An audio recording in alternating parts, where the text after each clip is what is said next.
Olá, tudo bem com vocês? Resolvi gravar essa videoaula justamente para podermos trabalhar com coisas mais agora objetivas, né? Filosofamos um pouquinho e agora vamos então entrar no campo de reflexão sobre o projeto, tá? Bom, a questão então que nós vamos trabalhar é como formular um problema de pesquisa. E o que é exatamente um problema de pesquisa? Bom, genericamente, então, é uma questão não resolvida e que é objeto de discussão em qualquer domínio do conhecimento. Ou seja, não tem sentido resolver problemas que já foram resolvidos. Embora, obviamente, que nós podemos trabalhar o mesmo tema que outros trabalharam e problemas que outros trabalharam, dando respostas diferenciadas, né? Às vezes a resposta a um problema pode suscitar questões sobre o método. Então a gente pode entrar na discussão de método que foi resolvido e apresentar uma outra solução, um outro olhar. Então, na verdade, em ciência não tem nenhuma questão exatamente resolvida. As coisas que estão sob dúvidas ainda, que são teorias em disputa, obviamente, que cabe reinterrogações. Mas assim, o que é principal é perceber que não é tudo que é um problema científico ou que é um problema que é passível, como está aí, de ter um tratamento científico. Por quê? Porque você não consegue responder questões para as quais as respostas são muito genéricas. E olha, como fazer para melhorar os transportes? Não, tem jeito demais de responder isso. Fica amplo demais.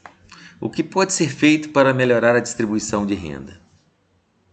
Pode ser feito tanta coisa. Como aumentar a produtividade no trabalho?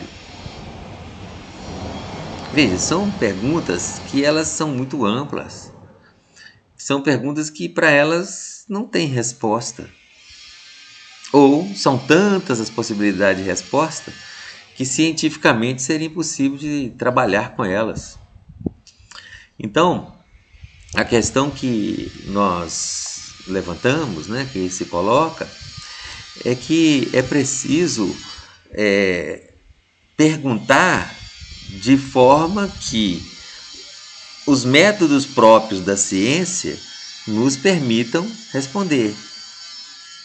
Entendem? Então, a questão é que todos esses assuntos aí acima, que a gente acabou de mencionar, eles podem ser tratados, mas não com essa pergunta, que são genéricas demais. Obviamente, então, que nós devemos pensar a produção da pergunta científica buscando correlacionar coisas, ou itens, ou variáveis que podem ser mensuráveis. É o ponto seguinte, né? Tá vendo? Aqui você consegue relacionar coisas. Escolaridade, preferência partidária, desnutrição, rebaixamento intelectual. Obviamente que para tudo aí você tem que formar o conceito. Qual que é a medida de escolaridade? Essa aí está tranquilo. Qual que é a preferência política? Também está tranquilo. Agora, nessas outras aí, ó, desnutrição. Essa também já vai. Mas o que é rebaixamento intelectual? Já entra em conceitos aí que, nesse caso aí, que são mais tensos, né? Bem mais tensos. O que você vai falar o que é um rebaixamento intelectual? Qual que é o parâmetro? Então, na hora que monta-se a pergunta científica, todo o processo de elaboração conceitual está, de certa forma, presente. Então, são características do problema científico. O problema deve ser formulado como pergunta. O problema deve ser claro e preciso. O problema deve ser empírico.